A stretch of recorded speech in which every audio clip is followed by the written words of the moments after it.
Maseret Baba Kama, traité Baba Kama, Dafka Vet, feuille numéro 22. Nous sommes à la feuille 21, 4 lignes avant la fin, Tanoura Banan, nos sages enseignent dans une braïta. Hakelev Hagedi, un chien ou un chevreau. Chez Dalgou, qui ont sauté. Mimata le Mala, du bas vers le haut. Pétourine, et ainsi ils ont endommagé. On est dispensé du paiement, du remboursement. Mimala le Mata, si c'est du haut vers le bas, Hayavin, on doit payer.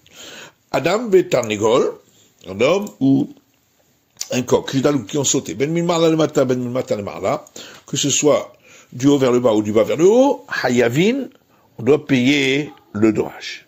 Vatania, l'agma oppose une autre braïta qui dit, à quel est qui dit chez Dalgou, un chien ou un chevreau qui ont sauté, ben milmala, ben mata, le mala, que ce soit du haut vers le bas ou du bas vers le haut, Pétourine, on est dispensé. Tegema Rapapa, de Apir Mipach. Rapapa a expliqué que la deuxième braïta, où ils ont fait un mouvement qui n'est pas normal, chacun a fait le mouvement de l'autre. Kalba Bizekira, le chien a sauté, Gadia Bisricha, et le chevreau a grimpé en s'agrippant. Yachem Pétourine, mais alors pourquoi on est dispensé? C'est comme le dégât par la corne. Et l'Agmara répond, Patou Minezek Shalem, on est dispensé de payer le dommage entier, qu'on a payé la moitié du dommage. À Kelev Natal, on a parlé de la Mishnah du chien qui a pris une galette du four. Itma, il y a un enseignement qui dit, Rabbi Yochanan Amar, Ishom Ishom Chitzav. Rabbi Yochanan dit, le dégât du feu, il est responsable parce que c'est considéré comme ses flèches. Rechakish Amar, Rechakish dit, Ishom Ishom Mamono. Le gars du feu est responsable parce que c'est considéré comme son bien. Rechakish Baïtamalo Amar Rabbi Yochanan. Rechakish, pourquoi il n'a pas dit comme Rabbi Yochanan? Amalecha Chitzav Mikochoka Azli. Il te dit, les flèches, elles avancent par la force de la personne. Alors que le feu, il n'avance pas par la force de la personne. Et Rabbi Yochanan, pourquoi il n'a pas dit comme Resh Lakish? Il dit, un bien, c'est concret. Alors que ici, le feu, c'est pas concret. On rapporte notre Mishnah. Si le chien a pris une galette, etc. On comprend après celui qui dit que le feu c'est considéré comme ses flèches. Chitzav de quel est vous? Donc ici, c'est les flèches du chien, donc c'est comme la projection des cailloux, c'est pourquoi on paye que la moitié du dégât. Et là, les manemar mishum mono. Mais, d'après celui qui dit que le feu, c'est comme son bien, haesh la memono de Baal quel est vous? Ici, le feu, c'est pas le bien du propriétaire du chien, mais c'est pas lui qui l'a fait avancer, c'est le chien. Rechakish répond ici, de quoi parlons-nous? Des adier adouillés, qu'il a lancé la galette. Donc, pour la galette qu'il a mangée, il paiera la totalité du dégât. Pour l'endroit de la braise, il paiera que la moitié du dégât parce que c'est comme la projection des cailloux. Valgadish kula patour. Et pour le reste du monticule de récolte, il est dispensé. Alors que Rabbi Yochanan, lui, parle d'un cas où il a posé la galette. Donc pour la galette qu'il a mangée ainsi que pour l'endroit de la braise, il paiera la totalité du dégât, passé directement par l'animal, par la gadis nezek. Et pour le reste du monticule, il paiera uniquement la moitié du dégât, puisqu'on a expliqué que le feu est considéré comme ses flèches. Tashma, alors on y vient, écoute. Un enseignement d'une Mishnah Gamal, Taon Pishtan, s'il y avait un chameau qui portait du lin, Vava Bershut Arabim, il est passé dans le domaine public,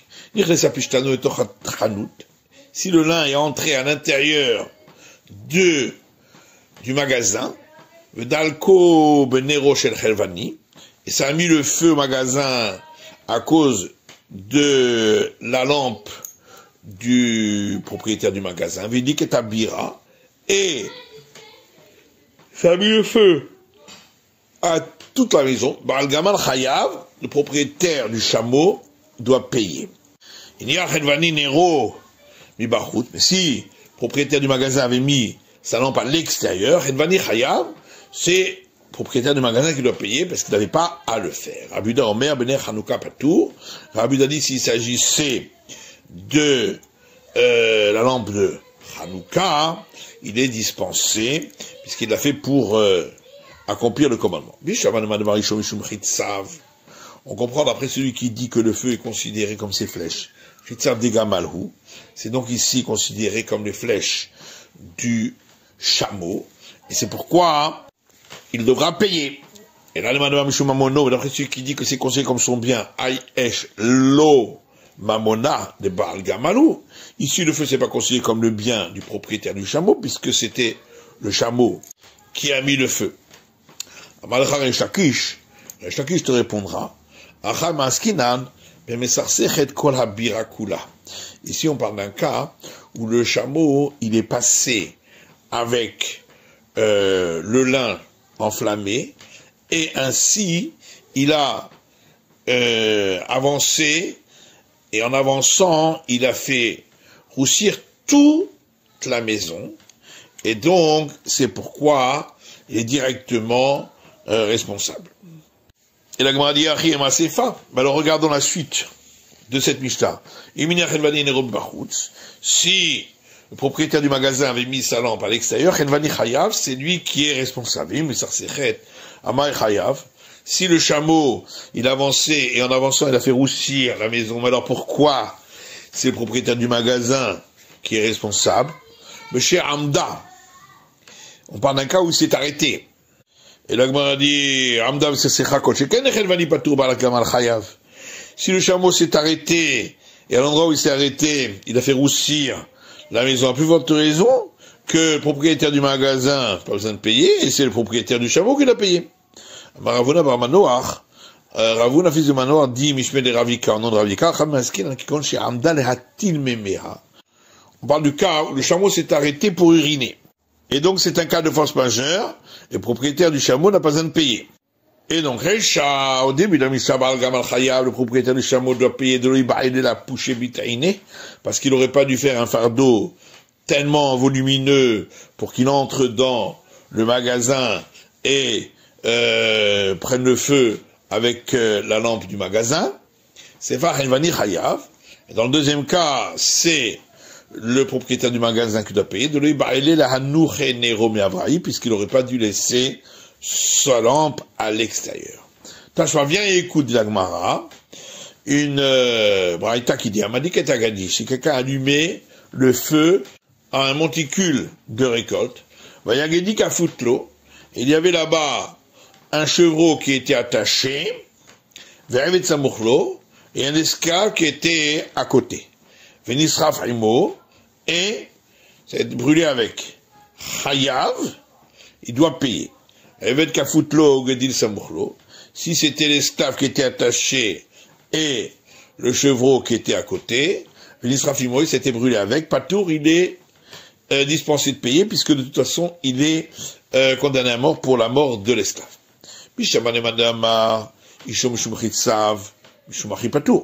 On comprend d'après celui qui dit que le feu est considéré comme ses flèches. C'est pourquoi il est dispensé, puisqu'il est condamné à mort. Et la demande d'Ama Ishom Ishum Mamono. Et d'après celui qui dit que le feu est considéré comme son bien. Ama Patour, pourquoi est-il dispensé? Ilou Katal Touré Avda Achinami de l'Omechayev. Si son taureau avait tué un esclave, est-ce qu'il n'aurait pas été responsable de payer, puisqu'il n'est pas condamné à mort? Amalcha Rabbi Shimon Lakish répond Achad Mahaskinan que Shehitzit Begoufo Shel Haïvet. On parle ici d'un cas où la personne a allumé le feu directement sur le corps de l'esclave, les kam le bidrabamine, et donc il lui suffira la sanction la plus grave qui est la condamnation à mort. Yahi ma il est même rab, alors qu'est-ce qu'on vient m'apprendre? L'otzira begedi dechad ve'avet dechad. On a besoin de cet enseignement dans le cas où le chevreau appartient à une personne et l'esclave appartient à une autre. Malgré tout, il n'a pas besoin de payer pour le dégât du chevreau, puisque il est condamné à mort pour le dégât de l'esclave. Tâche pas, l'Agmara dit bien, écoute. Si quelqu'un a laissé un feu entre les mains d'un sourd, d'un fou ou d'un mineur. Patou Medina Adam, il est dispensé par la justice humaine, mais il est coupable par la justice céleste. On comprend après celui qui dit que le feu est considéré comme ses flèches, c'est donc les flèches du sourd, et c'est pourquoi lui-même est dispensé. Et la demande d'Amar Ishom Ishum Mamono, mais d'après celui qui dit que le feu est considéré comme son bien, s'il avait laissé son taureau entre les mains d'un sourd, d'un fou, d'un mineur, ne serait-il pas responsable? Et la Gemara dit, Haït Marala, mais là-dessus, il y a un enseignement qui dit, Amar Eshakish dit, Mishmen Cheskia, non Cheskia, lo Shanu, la Kishemassaloga, Heled Veliba. On a parlé que d'un cas où il lui avait transmis une braise et c'est l'autre qui a allumé la braise. Avamassalo Shal Heved, mais s'il avait transmis une flamme, Hayav, il aurait été effectivement responsable. Maïtama, pourquoi? Bari Hezeka. Dans ce cas-là, il a mis entre les mains quelque chose qui est prêt pour le dommage. Alors que Rabbi Chanan lui dit, même si il lui avait transmis une flamme, il est dispensé de payer, que ça va, hein, parce qu'il pense Tsafta de Cheresh Kagarim, c'est le fait que c'était tenu entre les mains du sourd qui a entraîné le dégât. Et donc, il n'est responsable que s'il lui avait tout transmis, c'est-à-dire les bois, les brindilles et la flamme. Amarava, Rava dit, le verset et une braïta sont un appui pour la vie de Rabbi Yochanan. Kera, le verset, dit-il, puisqu'il est écrit dans l'Exode, qui Tetse Esh, lorsque sortira un feu. Tetse Me'atzma, puisqu'on dit lorsque il sortira le feu. Donc ça veut dire qu'il est sorti de par lui-même. Et Shalem Amavir Tabera. Et malgré tout, le verset termine en disant, il paiera celui qui aura enflammé l'incendie. Donc on voit que le feu est considéré comme ses flèches à lui, comme si lui-même avait enflammé. Matita est une braïta de Tania, parce qu'il y a une braïta qui dit, Patach HaKatuv, le verset a commencé par parler Beniske Mamono, par les dégâts provoqués par son bien, qui est le feu, Vesiem Beniske Goufo. Il a terminé en disant qu'il s'agissait d'un dégât de son corps, puisqu'il a parlé de celui qui est allumé. Le Malcha Ishum Ishum Chitzav, ce qui t'apprend que le feu est considéré comme ses flèches. C'est la fin de l'étude du Daf Kaf Bet de la feuille numéro 22.